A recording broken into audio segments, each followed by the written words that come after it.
Hi there, thank you so much again for joining me on this channel. As always, I'm very grateful for all your previous views, likes and subscriptions. I thought today we'd spend some time thinking about a character called Saul, who changed his name to Paul. He was a very significant character in the Christian faith. He was born in roughly 5 CE, died roughly 67 CE. Of course, sometimes these dates are a little bit either side. But we need to know a little bit about his family background first of all. And what you need to know is that his father was a Roman citizen. And at that time, in the Middle East and where the Roman Empire was expanded, of course, had gone into North Africa and Europe, etc., etc. Because his father was a Roman citizen, he had certain rights. He was Jewish from the tribe of Benjamin, and he loved persecuting Christians. You can find out more about how he loved persecuting Christians in the book of Acts, which is about the actions of the early church. There's one account where a Christian called Stephen was being stoned to death, and Saul actually says to someone who's throwing the stones, "Oh, should I take your coat for you? You don't get any blood on it." He loathed this new religion called Christianity. And that's not uncommon, is it? When something is new, sometimes it's persecuted and picked on. But Saul had an extraordinary experience, and it's sometimes called a road to Damascus experience. Now, Damascus is a major city in Syria. As we know, Syria has very much been in the news because of the wretched civil war that's occurred there.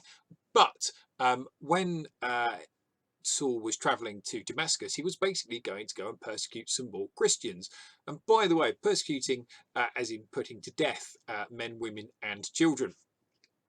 And whilst he was on the way traveling, he had a experience. And here is Raphael, not the Ninja Turtle, but his painting and interpretation of it. And what basically happened is that Saul's traveling along the road.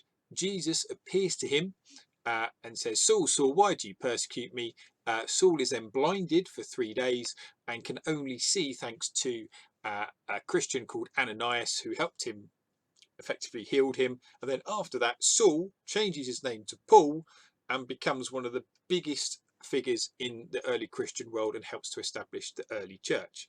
Okay, if you read about that, it's in Acts chapter 9. So there's a few things for us to be thinking about. So first of all, one of the things I like to roll around in my brain is it right to change your religious belief? What's fascinating is that Saul was Jewish, and then thanks to this religious experience, okay, he changed his religion.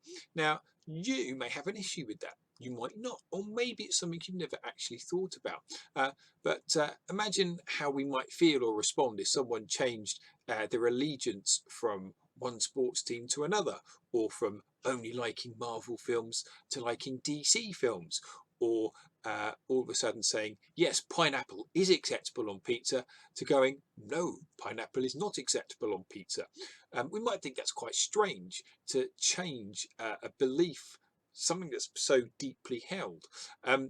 Now, of course, I'm using slightly silly examples, but when we come down to someone's religious beliefs, which really does affect their thoughts, their words and their actions and their deeds, it really is quite profound. Whatever happened to Saul as he was traveling on that road to Damascus obviously had a profound effect on him. And you might say it was the heat, you might say it was just all in his head, whatever. But have a think about how even today people who change their religious beliefs or go through an act of apostasy to change their ideas about something, that can lead to all sorts of problems and persecutions in some parts of the world where perhaps religious freedom and expression isn't as cherished as much as it should be. And I think the other thing this leads to as well is actually, what is a religious experience? Okay, how do we define that? I've used that term already.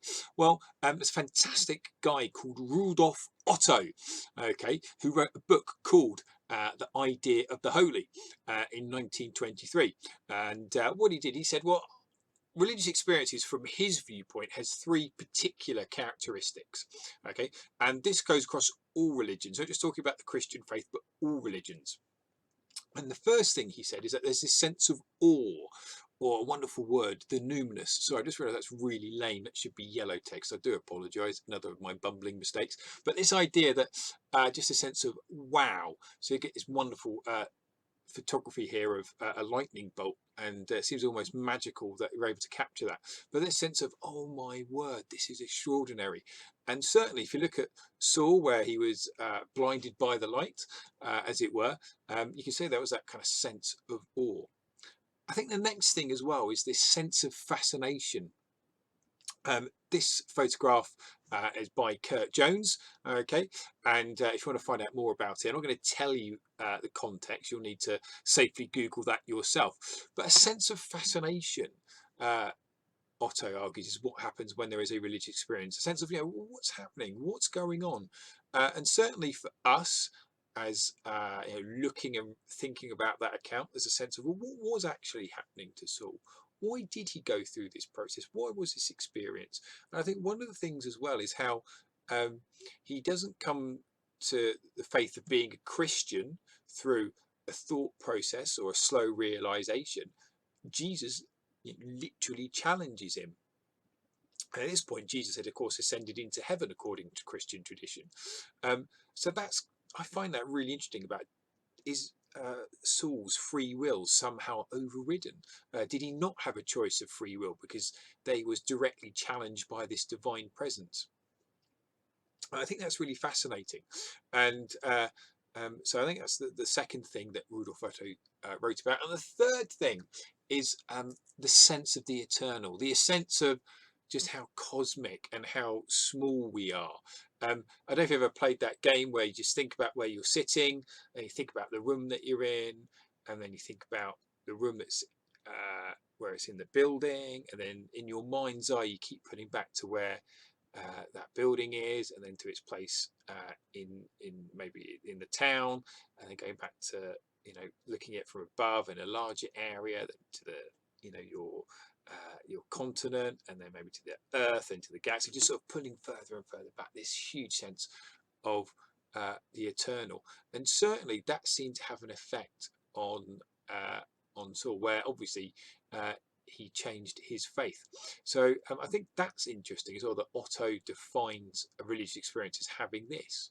Okay, you may agree or disagree, but it's worth just referencing him. And I think the third thing as well, which is really interesting about the whole experience of Saul to Paul, is what are you willing to do for your beliefs? What are you willing to do or for your non-beliefs?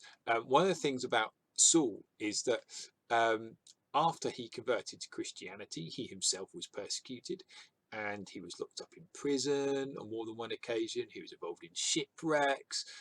He was hunted down. And I'm always intrigued as to how far people will go. And yes, it's very easy to do a couple of things, just about to go and research famous people and what they're willing to do for their beliefs. But also, it can be quite handy just to reflect on ourselves, or what do we actually hold dear? Or is there anything that we think, well, actually, maybe that's not as important or as significant as it should be in my life? So there we are, a little very brief, as always, overview of a particular religious idea. As always, I'm very, very grateful for your time. If you're able to do so, then please feel free to like and subscribe. But most importantly, enjoy your learning.